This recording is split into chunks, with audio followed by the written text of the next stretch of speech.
السلام علیکم ورحمۃ اللہ وبرکاتہ۔ معزز ناظرین، نماز کے فرائض اور اس سے متعلقہ مسائل چل رہے ہیں۔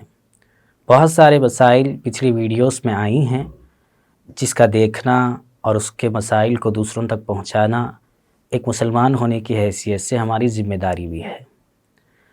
آج جو مسئلہ ہے وہ بڑا اہم ہے کہ نماز میں ایک حصہ سجدے کا بھی ہے۔ نماز کے فرائض میں سے ایک فرض سجدہ ہے۔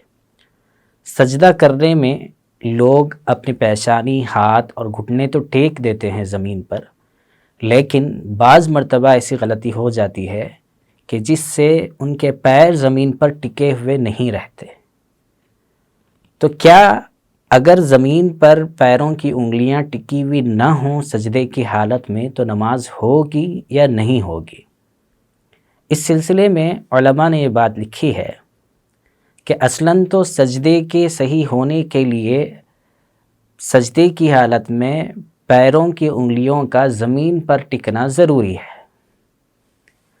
اگر اس حالت میں پورے سجدے کے دوران پیر کی انگلیاں زمین پر ٹکی ہوئی ہوں تو نماز صحیح ہوگی، اور اگر ٹکی ہوئی نہ ہوں، یعنی جب ہم سجدے میں چلے گئے اسی وقت پیروں کو پیچھے سے اٹھا لیا، یعنی اتنا اٹھا لیا کہ انگلیاں اب زمین پر نہیں رہیں، نہیں ٹکی ہوئی ہیں، تو اس سلسلے میں علماء یہ لکھتے ہیں کہ اگر 3 مرتبہ سبحان ربی الاعلیٰ کہنے کے بقدر زمین سے پیر کی انگلیاں اٹھی ہوئی رہیں تو نماز فاسد ہو جائے گی، یعنی نماز کو دہرانا ضروری ہوگا۔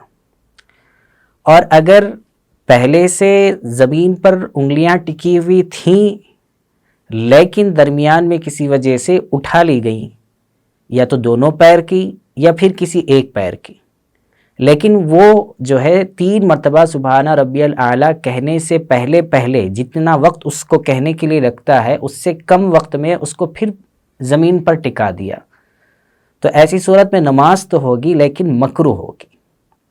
اس لیے ہمیں ان جیسے مسائل کو یاد رکھنا ضروری ہے، کیونکہ یہ ایسے مسائل ہیں جس کو ہم چھوٹا سمجھتے ہیں مسئلہ معلوم نہ ہونے کی وجہ سے، لیکن شرعی اعتبار سے وہ نماز ہی نہیں ہوتی۔